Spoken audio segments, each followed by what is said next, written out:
Foundry 1.7.0 is out. 2 new things you can use right away: real-time test logs and a built-in lint. We will try both hands-on. Foundry also added agent-payable RPC, which we will explain. Hi, welcome to Amy's Releases, a channel where we show recent framework releases with hands-on examples in short videos. Let me walk you through the main parts. There are 2 big themes in this release. The first one is multi-network. Osaka is the default hard fork now. Tempo is part of Foundry directly, and Foundry.toml lets you set a hard fork per network. Foundry detects the chain automatically when you fork. We will not cover that today. The second theme is bigger, but it has not gotten as much attention. Browser wallets now work across Forge and Cast. Realtime console.log runs inside Forge test. Console.table prints columns and rows in your terminal. And right in the middle, the one nobody is talking about yet, Machine Payments Protocol. Agent-payable RPC built into Foundry. We will start with the parts you can use today, then look at MPP. Here is what MPP actually does. MPP stands for Machine Payments Protocol. Picture an agent, your Forge process, or a script, or an autonomous bot. It calls an RPC endpoint. The provider does not know who this caller is, and there is no API key. So instead of refusing the request, it answers with HTTP 402, the payment required status code that has been sitting in the spec, basically unused since the early 90s. The 402 response carries a payment challenge. Foundry signs the challenge with the wallet you have configured, sends the signed payment back, and retries the original request. The second time around, the provider answers normally. No API key, no dashboard signup, no upfront provisioning. The agent paid for what it used and moved on. So why does this matter?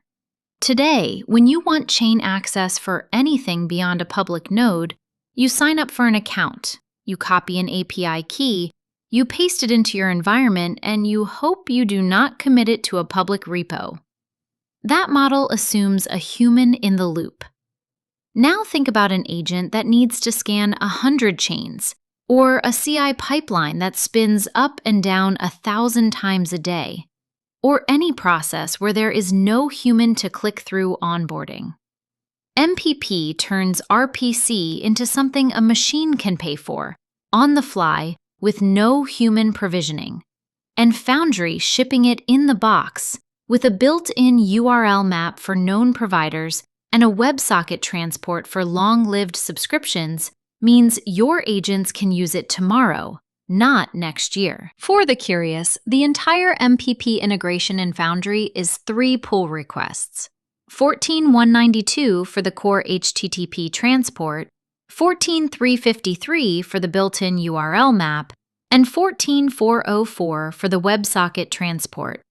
About 1,000 lines of Rust. That is the whole thing. The protocol is small enough that you can read it. Let me show you the part you can use this afternoon. This is the same tip jar contract from the last video, already migrated to .call. The contract is fine. We are going to leave it alone, and we are going to teach the test file 2 new things from 1.7.0. First, real-time console.log. In versions before 1.7, when you put a console.log in a test, the output appeared all at once at the end of the run. If your test was slow, you sat there waiting. In 1.7.0, the logs stream in real time as the test executes. Watch this. I am going to add a console.log inside the test, run forge test with the verbose flag, and you will see the line appear the moment the test reaches it, not at the end. Second, console.table. This is the one that is going to spread fast. You can pass an array of values or a string-keyed pair of arrays, and it renders an actual table in your test output. Aligned columns, headers, the kind of output you would normally export to a spreadsheet to read. Now it shows up in your terminal as part of the test run. Let me add a table with 3 rows: the tipper, the contract, and the owner, each addressed labeled by name. Run the test. There it is, 3 rows neatly formatted right in your test output. Both of these are part of Forge test. No flag changes, no new dependency. You upgrade Foundry and they work. One more thing you can use today. Foundry 1.7 also ships built-in lint rules. Watch this on the same tip jar contract. I run Forge lint on the source folder. 2 notes, both pointing at the require strings, both suggesting custom errors. Custom errors cost less gas and read better, so I add 2 error declarations. Replace each require with a revert. Run Forge lint again. Clean.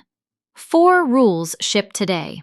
ERC20 and ERC721 interface checks, a block timestamp rule, and this custom error rule. No plugin, no config. Just Forge lint. That is 1.7.0. Multi-network and agent ready in one release. 3 things to take with you. Console.table for readable test output, Forge lint for catching gas-wasteful patterns, and MPP for the moment you ship your first agent. The repo for this video is in the description. Clone it, upgrade your Foundry, try them today. Subscribe. I cover Foundry releases as they ship. Thanks for watching. Hit subscribe so you don't miss the next one.